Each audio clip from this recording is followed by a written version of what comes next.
What's up, FTCs? We're going to start another little segment called Prediction Bingo for all the PLEs coming up. And what that means for the FTCs is we will be creating new bingo cards for every PLE so you guys can play too. BINGO. Let's go. What's up, FTCs? Back like we never left. Smackdown results April 4th. We got CM Punk returning to his hometown to talk about the illustrious favor that none of us know what it is, and also to talk about the main event of WrestleMania. That's pretty So much those it. of you that don't know, main event Jey Uso is no longer main event in WrestleMania. CM Punk, Rollins, and Roman Reigns have taken that spot for anybody who does not know. And that's about it, like he said. That's about it. That's all he said in that first segment. Rey Fenix defeats one half of the NXT Tag Team Champions, Nathan Frazier. And dude, let me just be real. Like, I was like, okay, this is Penta's brother, like let's see how he does and everything. Rey Fenix is good. And like Nathan Frazier's pretty good too. You know what I'm saying? Like for him to be in NXT and like this guy's coming from AEW and everything, like they worked really good in the ring together, I think. Yeah, they both did a little showing out in their debuts. So I was really proud of Rey Fenix. I'd like to see what he can do in the future. LA Knight defeats Tama Tonga. And I mean that's just how it was supposed to happen, like because Solo and Jacob, I feel like they're using the U.S. title for beef, right? Like they're trying to heat that rivalry with LA Knight's title. You know what I mean? Because one of them wants it, and one of them just doesn't want the other one to have it. A little bit of classic bloodline shenanigans. But then we get like a pretty heated segment between Tiffany Stratton and Charlotte Flair, and it really wasn't intense or like even heated until like the last little bit of it. Because like they've been doing this thing recently, right, Devin? Like where they come out, they're both wearing like the same exact clothes and whatnot. And like I don't know which one that's bothering, you know what I mean? But then like they brought up some like outside stuff that like people in the I guess inside of WWE really didn't know. Like they brought up the fact that Charlotte Flair's single, and then like Charlotte Flair tried to accuse Kaiser of being in her DMs. I have no idea why they're wanting to silence that stuff and punish them for going off strip. They really needed something for this feud, and in my opinion, nobody cared until real life was brought into this. Yeah, it literally brought more attention when they brought the outside speculations in and stuff. Like that blew up on social media. Like if they wouldn't have said that, I don't think anybody would have posted about it for real. No offense to them. Definitely not. But yeah, so like going into WrestleMania, like one thing has been for sure that Kaiser's the only man in the world that's ever been accused of cheating and wasn't like believed. Like he got away with that or something. I don't know. Motor City Machine Guns defeat DIY in a Tag Team Championship #1 contenders match. And I don't understand why it's like going the way it's going like this, because like DIY and Motor City Machine Guns have done this like 5 times and both have held the titles. Like, is it not somebody else's turn? The Like, tag team I don't division like isn't Pretty that great. Deadly. I don't like Pretty Deadly or anything, but like I feel like all the guys that are on SmackDown that are tag teams should be having like a tournament or something up until WrestleMania. You know what I mean? To face the Street Profits, because like that's the thing that bothers me is like everything they've been doing like on SmackDown and Raw is like a bunch of title matches and stuff here recently, and I'm like, or #1 contender matches, and I'm like, well, I hope these matches happen at WrestleMania. It's 12 days away. You know what I mean?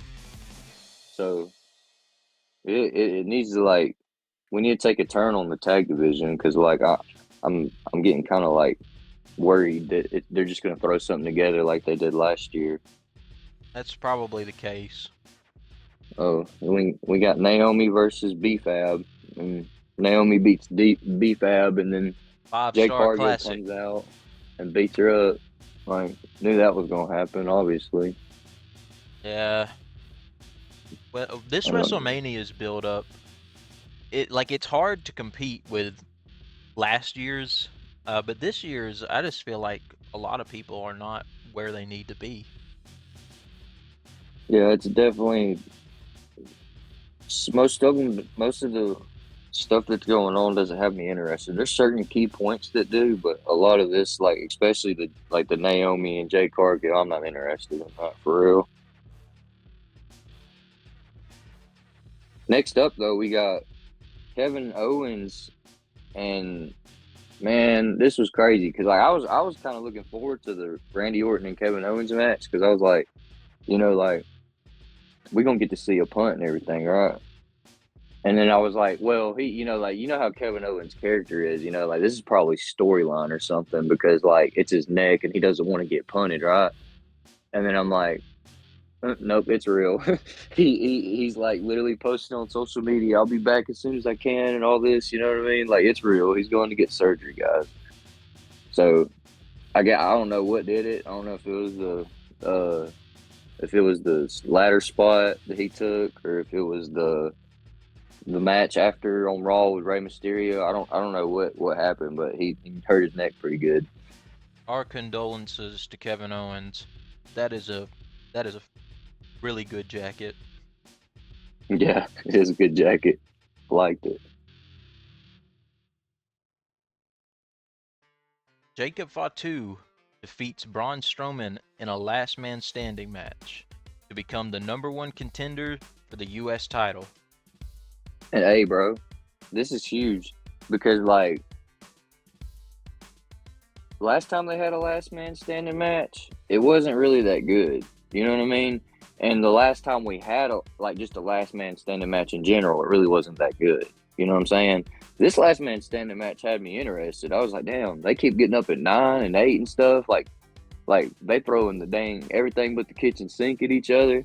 And I'm pretty sure Jacob Fatu threw his kitchen sink once, like.